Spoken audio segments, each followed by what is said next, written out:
அஸ்ஸலாமு அலைக்கும். Welcome to Hayas recipe. நீங்கள் எல்லோரும் நல்லா இருப்பீங்கன்னு நம்புகிறேன். நானும் நல்லா இருக்கேன், அல்ஹம்துலில்லாஹ். டெய்லி இட்லி தோசையே செய்யாமல் கொஞ்சம் டிஃப்ரெண்ட்டாக இன்றைக்கி சேமியா வச்சு சூப்பரான பிரேக்ஃபாஸ்ட் ரெசிபி தாங்க பார்க்க போகிறோம். இது ரொம்பவே ஹெல்த்தியான ஒரு ரெசிபி. செய்கிறதுக்குமே ரொம்ப நேரம் எடுக்காது, சட்டுன்னு செஞ்சிடலாம். இதுக்கு சைடிஷ் எதுவுமே தேவைப்படாது, சும்மாவே சாப்பிட்றலாம். அவ்வளோ டேஸ்டியாக இருக்கும். கண்டிப்பாக செஞ்சு பாருங்கள். அது செய்கிறதுக்காக முதல்ல இது மாதிரி ஒரு பேன் வச்சு அதில் சேமியாவை நம்ம வேக வச்சு எடுக்க போகிறோம். அதுக்கு தேவையான அளவு தண்ணி ஊற்றி அது கூட கொஞ்சமாக உப்பு போட்டுக்கோங்க. உப்பு போட்டு அது கூட 1/4 டீஸ்பூன் மஞ்சள் தூள் போட்டுக்கலாம். இப்போ தண்ணி இதை மாதிரி கொதித்து வரப்போ நம்ம எடுத்து வச்சுருக்க சேமியா பாக்கெட்டை ஒன்று அப்படியே ஆட் பண்ணிக்கலாம். இதை மாதிரி தண்ணி நல்லா கொதிக்கிறப்ப நம்ம எடுத்து வச்சுருக்க சேமியாவை அப்படியே ஆட் பண்ணிக்கலாம். இதை ரொம்ப கொலைய வேக வச்சிடாமல் நல்லா பதமாக வடித்து எடுக்க போகிறோம். சேமியா ரொம்ப வேகாமல் இந்த அளவுக்கு வெந்து வந்திருந்தா போதும். அது அப்படியே இப்போ வடிகட்டி எடுத்து வச்சுக்கலாம். இப்போ நம்ம வடிகட்டி வச்சிருந்த சேமியாவை அதை அப்படியே ஒரு பாத்திரத்தில் ஆட் பண்ணிக்கலாம். இப்போ நம்ம சேமியாக்கு தேவையான 3 முட்டையை உடைச்சி ஊற்றிக்கலாம்.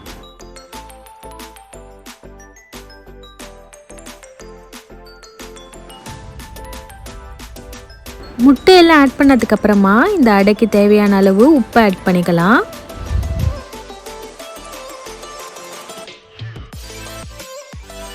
இப்போ நம்ம எல்லாத்தையும் நல்லா கலரி எடுக்க போகிறோம். ஒரு ஃபோர்க்கை வச்சு நல்லா இதை மாதிரி கலந்து விட்டுக்கோங்க. எக்கெல்லாம் ஃபுல்லாக இது மாதிரி மிக்ஸ் ஆகிற மாதிரி நல்லா கலந்து விட்டுக்கோங்க. சேமியா கட்டிகள் இல்லாமல் இதை மாதிரி உதிரி உதிரியாக வர மாதிரி நல்லா கலந்து விட்டுக்கோங்க.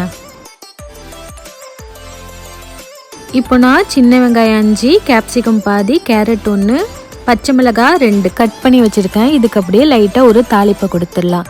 இப்போ ஒரு பேன் வச்சு அதில் 2 டேபிள் ஸ்பூன் அளவுக்கு எண்ணெய் ஊற்றிக்கோங்க. எண்ணெய் ஹீட் ஆனதுக்கப்புறமா இதில் 1/2 டேபிள் ஸ்பூன் ஜீரகம் ஆட் பண்ணிக்கலாம். நம்ம இந்த காய்கறியெல்லாம் இதை மாதிரி வதக்கி ஆட் பண்ணும்போது ரொம்பவே வாசனையாக இருக்கும். ஜீரகம் நல்லா பொரிஞ்சதுக்கப்புறமா நம்ம கட் பண்ணி வச்சுருந்த பச்சை மிளகாயை ஆட் பண்ணிக்கலாம்.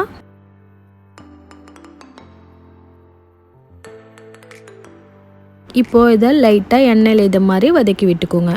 இப்போது நம்ம கட் பண்ணி வச்சுருந்த கேரட்டை ஃபஸ்ட்டு ஆட் பண்ணிக்கலாம். கேரட் வேகிறதுக்கு டைம் எடுக்கும், அதனால ஃபஸ்ட்டு கேரட் ஆட் பண்ணி நல்லா இது மாதிரி எண்ணெயில் வதக்கி விட்டுக்கலாம்.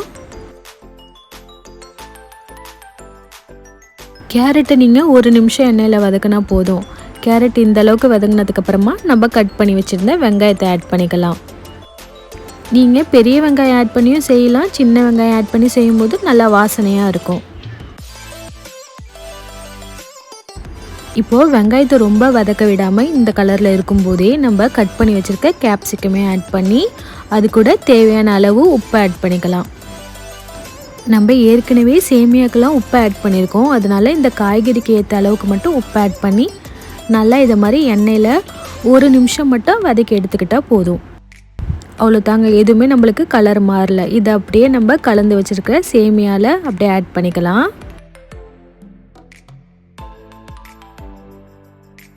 இது மாதிரி நீங்கள் செஞ்சு பாருங்கள், உங்களுக்கு எல்லாருக்குமே கண்டிப்பாக பிடிக்கும். நம்ம காய்கறியெல்லாம் ஆட் பண்ணி செய்கிறதுனால நம்மளுக்கு சாப்பிட்றதுக்குமே ரொம்பவே ஹெல்த்தியான ஒரு பிரேக்ஃபாஸ்ட்டாக இருக்கும்.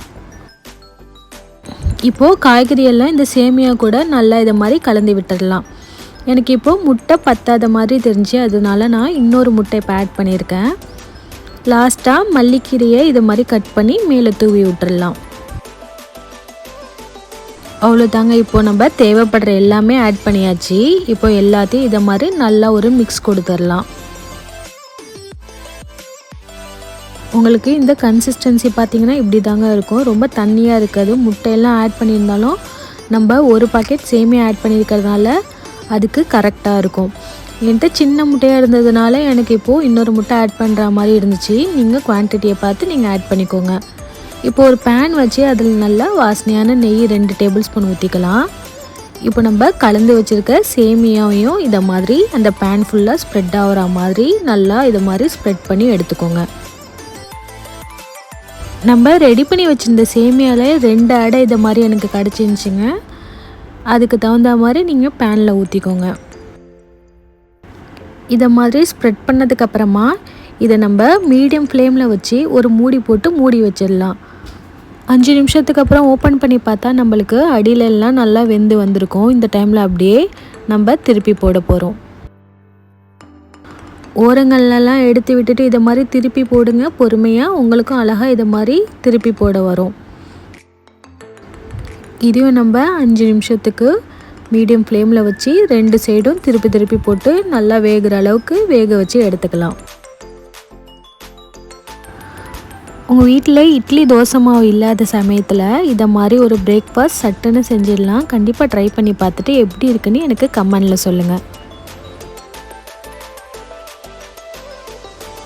இப்போ நம்மளுக்கு 2 சைடும் குக் ஆகி சூப்பராக வந்துடுச்சுங்க. இதை அப்படியே ஒரு பிளேட்டில் ட்ரான்ஸ்ஃபர் பண்ணிக்கலாம். டைரெக்டாக இது மாதிரி ஒரு பிளேட்டில் ட்ரான்ஸ்ஃபர் பண்ணிக்கிட்டால் நம்மளுக்கு சூப்பரான சேமியா அடை ரெடி ஆகிடுச்சு. நம்மளுக்கு இப்போது சூப்பர் ஹெல்த்தியான பிரேக்ஃபாஸ்ட் ரெடி ஆகிடுச்சு. அதே பேன்லேயே நம்மளுக்கு மீதி இருக்கிற சேமியாவும் இதே மாதிரியே சுட்டு எடுத்துக்கலாம். உங்கள் வீட்டில் ஸ்நாக்ஸ் இல்லாத டைமில் இதை மாதிரி ஈஸியான ஒரு ஈவினிங் ஸ்நாக்ஸாகவும் நீங்கள் செஞ்சு கொடுக்கலாங்க. இப்போ நம்ம சுட்டு எடுத்து வச்சுருந்ததை உங்களுக்கு எந்த ஷேப் வேணும்னாலும் அந்த ஷேப்பில் நீங்கள் கட் பண்ணி எடுத்துக்கலாம். பாருங்கள், ரொம்பவே சாஃப்டாக கட் பண்ண வருது பாருங்கள். சாப்பிட்றதுக்கு ரொம்பவே டேஸ்டியான ஒரு ரெசிபி. கண்டிப்பாக ட்ரை பண்ணி பார்த்துட்டு எப்படி இருக்குன்னு எனக்கு கமெண்டில் சொல்லுங்கள். என்னோடய சேனலை இப்போ தான் ஃபஸ்ட் டைம் பார்க்குறீங்கன்னா மறக்காமல் சப்ஸ்கிரைப் பண்ணிவிடுங்க. இதுக்கு சைடிஷ் எதுவுமே உங்களுக்கு தேவையில்லைங்க, சும்மாவே சாப்பிட்லாம். அப்படியே உங்களுக்கு எம்டியாக சாப்பிட பிடிக்கலன்னா இதை மாதிரி கெச்சப் கூட சாப்பிட்டோன்னா ரொம்பவே டேஸ்டியாக இருக்கும். இந்த வீடியோ பிடிச்சிருந்துச்சின்னா மறக்காமல் ஒரு லைக் கொடுத்துருங்க. இதை மாதிரி இன்ட்ரெஸ்டிங்கான நெக்ஸ்ட் ஒரு வீடியோவில் மீட் பண்ணலாம். வீடியோ லாஸ்ட் வரையும் பார்த்ததுக்கு தேங்க்யூ.